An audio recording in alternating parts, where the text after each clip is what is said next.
This episode of Warrior Summit Outdoors is brought to you by Burger Family Dealerships.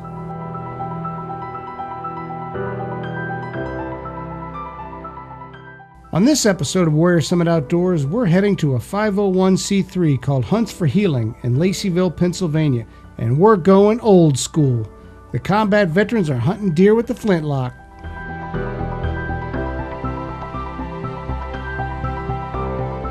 We started the day with a meet and greet so the vets could get to know each other and their veteran mentors.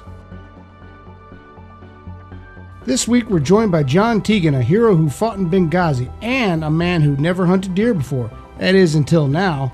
Our main objective this time is deer flintlock. Of the soldiers, how many have ever hunted with a flintlock? Okay, we got one, all right. The rest of them won't do anything wrong because we're teaching them, right? Okay. We adhere to Pennsylvania Game Commission laws. We have a few of our own. We require that you wear fluorescent orange, 250 inches of it. The other thing is the antler restriction applies to everybody, even though the Game Commission says if you're a Pennsylvania resident on active duty, it doesn't. Here, antler restriction applies to everybody. It must have 3 points on at least one side to be legal, but your license is good for a buck or a doe. And what I always tell people, if it's big enough to shoot the last day, shoot it the first time you see it, all right? We will get, it's our objective to get deer close enough to you. With the flintlock, we assume that to be 50 yards. They're lethal out to 100 yards, but on a safety standpoint, once again, always keep the muzzle pointed in a safe direction. And flintlocks have some idiosyncrasies, especially when weather is damp and whatnot. Black powder attracts moisture. When powder in the flash pan is wet, it can hang fire. If you shoot and it sparks and it hasn't gone off yet, keep that muzzle pointed downrange.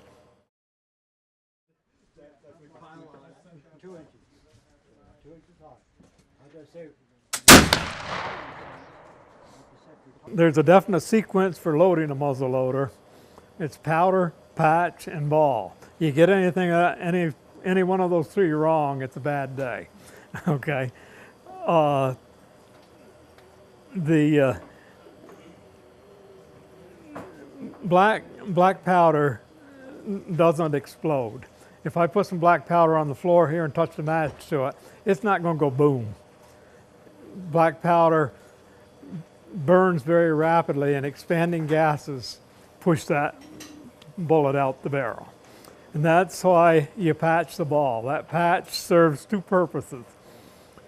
One, that patch compresses to get into the grooves and whatnot, so all of those expanded gases push the ball, so none of it escapes past the bullet, you know. The other thing it does is that patch engages the rifling in the barrel to get your round ball spinning as it goes there. When we get down to the range, you're going to be impressed with the accuracy of a flintlock. We want you to get the confidence into it, but they're very lethal. You are all shooting 54 calibers, and I think they're putting 80 grains. Are you 80 grains in yours?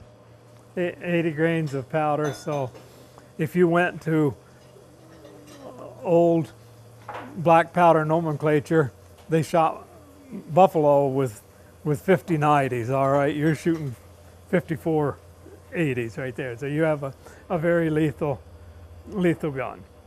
The soldiers, you will have two mentors within talking distance of you all of the time. So any questions or anything, talk to them. Well, the day's progressing quite nicely. We had a beautiful lunch. Miss Mindy Picotti put out quite a spread for us. And we had our first safety briefing. Dale, the mentor, really kind of went over in intricate detail how to be safe out here dealing with flintlocks, which is a totally different angle for a lot of guys that are used to using rifles. There's a lot of different safety features that are going to be different than what guys are used to. The black powder is definitely a different touch. Once we got that, we've now moved over to the familiarization range. The guys are about to get out here shooting, and it'll be interesting to see how guys hit for the first time, because there's a delay once you pull the trigger and the black powder goes off to shoot the rifle. Spots there, that's good. Then you close your frizzen. Okay, then you need to go to full cock then. There you go. Now, if you want to use the set trigger, pull that one first. Okay, now it's just a hair trigger, yeah. It'll go off very easily.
Now comfortable with the flintlock, the mentors took each of the vets out to his respective station.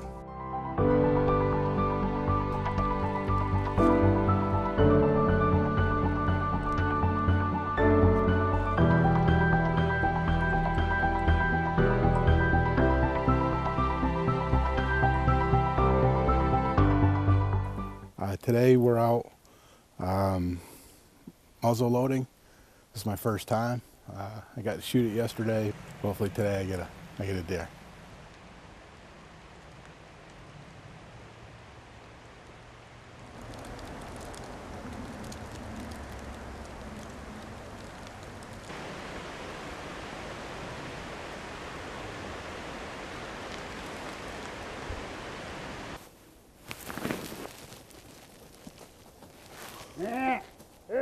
Hey!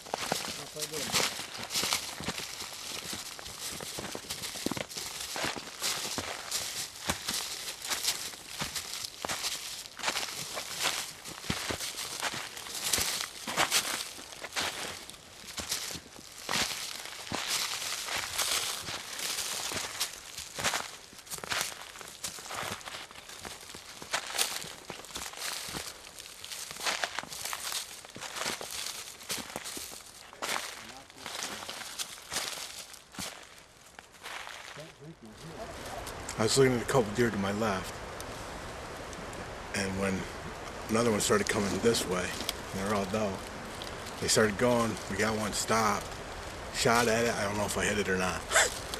If I missed it, oh God. Must be the old age saying that, I don't know. Well, Ardill came up short. Another veteran had some success.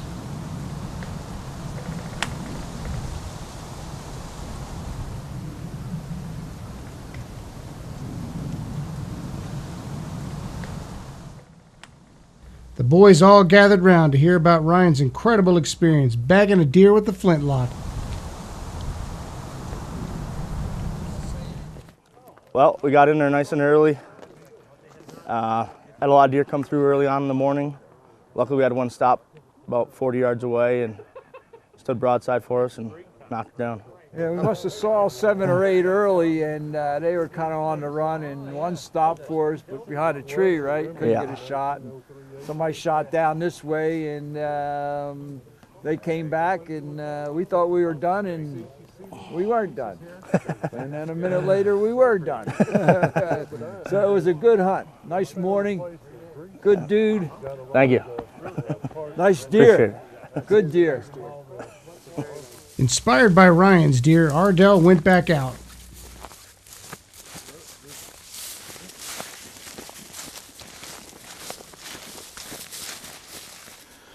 Hopefully I can actually hit one this time.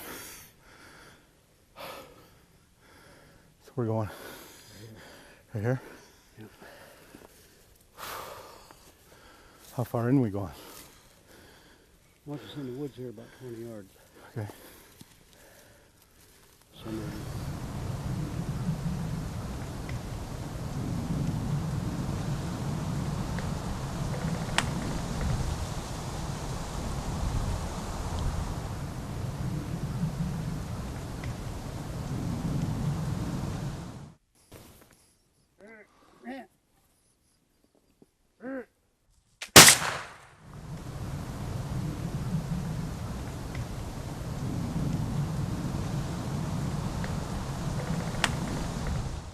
Happy Ardill had a shot at redemption. We headed over to the lodge to get a deer tally and a hot meal.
So far, success. And I'm talking about success bagging deer and great meals.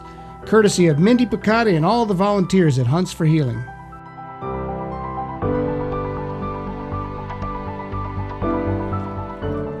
But the day isn't over. It's time to see how Benghazi hero John TIEGEN is doing on his first ever deer hunt.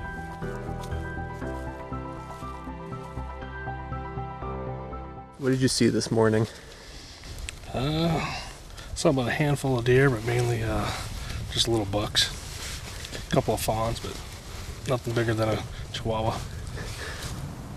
So what are your hopes for right now? Kill me a nice big fat deer. Is there any certain plan of attack you're gonna take? No, I'm gonna sit here and wait. That's about it.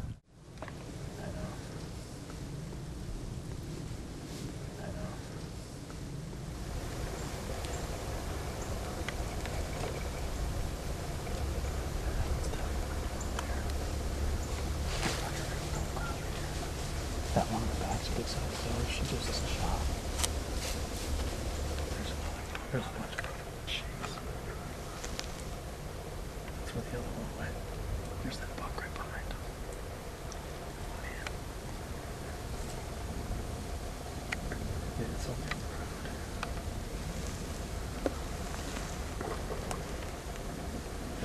Another deer straight up in front of us. See that big ribbon right to the left of it? They ran on the other side of the road.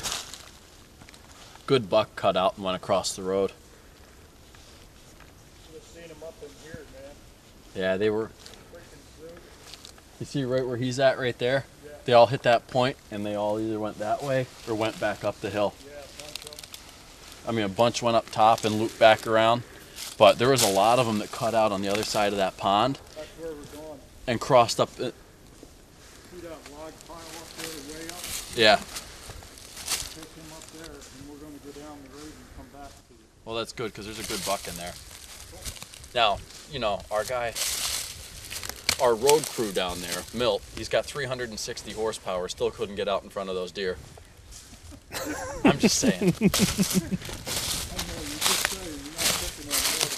Maybe needed deer power instead of horsepower. Well, they all avoided me like they did this morning. So now we're gonna move in a spot going up the hill and they're gonna chase back the big buck towards me and see if we can get it. So, hopefully. So I'm tired of walking. I'm lazy. Just saw him move right up there. Really? Yep, just above that last white marker. That's about where I want you to be, up in that. I think he's still standing there. Sure your rec specs aren't fogging up on you? No, I'm pretty sure.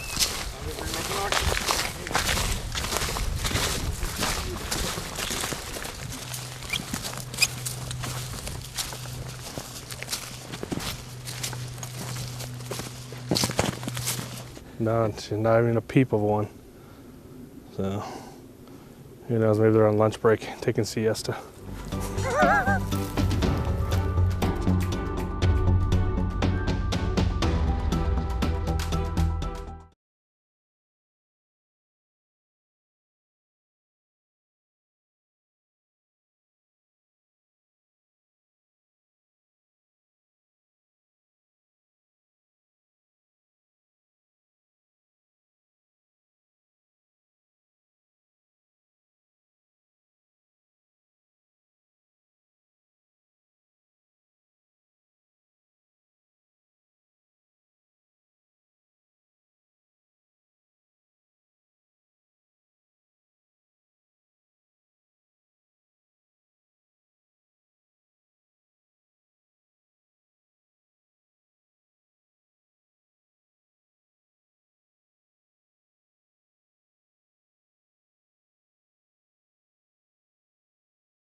Well, pretty much I'm right back where I started from this morning. Just ain't any good big ones close enough to shoot, so just trying the beginning spot, see how it works out.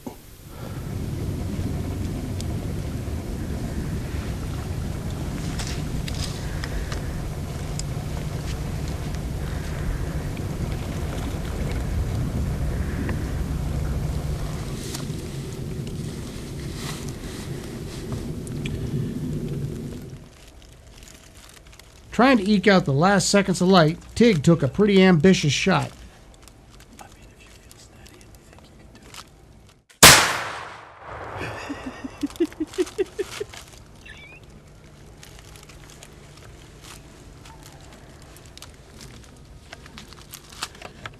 think it was strike one. Yeah, it was fun. Don't think I got anything, but it's still fun. It's all right. There's always tomorrow and Saturday. We followed another combat veteran earlier in the day, my buddy Roberto, who was well situated to bag a deer thanks to a drive we put on. This is the spot where I got my first deer. I missed one over by the gun range, and this will be my third time shooting. The second time I shot one right in this very spot. So they brought me back here. Hopefully I had the same luck that I did the second time.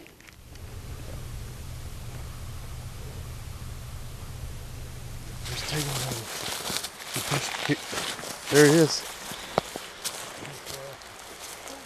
That's why they were down here already.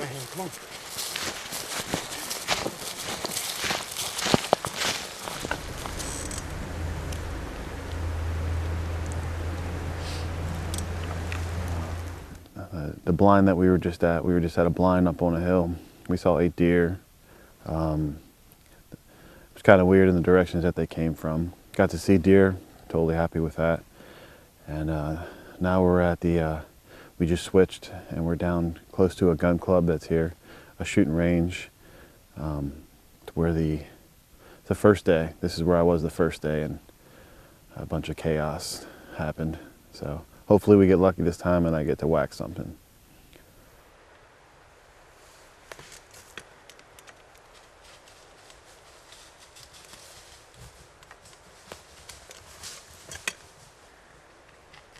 Mark. You hit him. Yep. Watch where she's gone.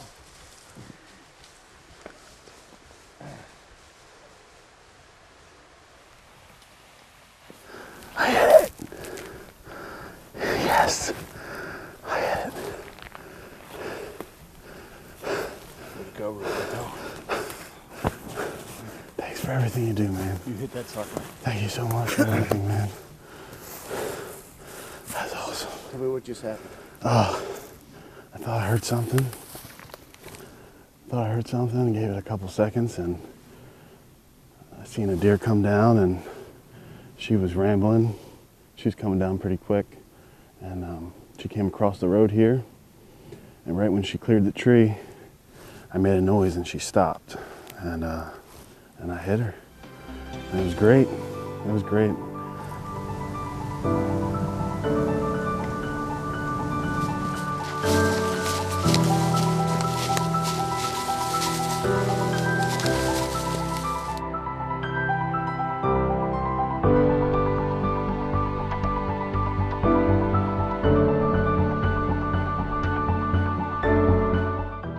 On the next episode, John TIEGEN will demonstrate the power of perseverance, continuing on his quest to bag his first deer. We'll also take a break from deer hunting to knock down some pheasant. It's all coming up on the next episode of Warrior Summit Outdoors.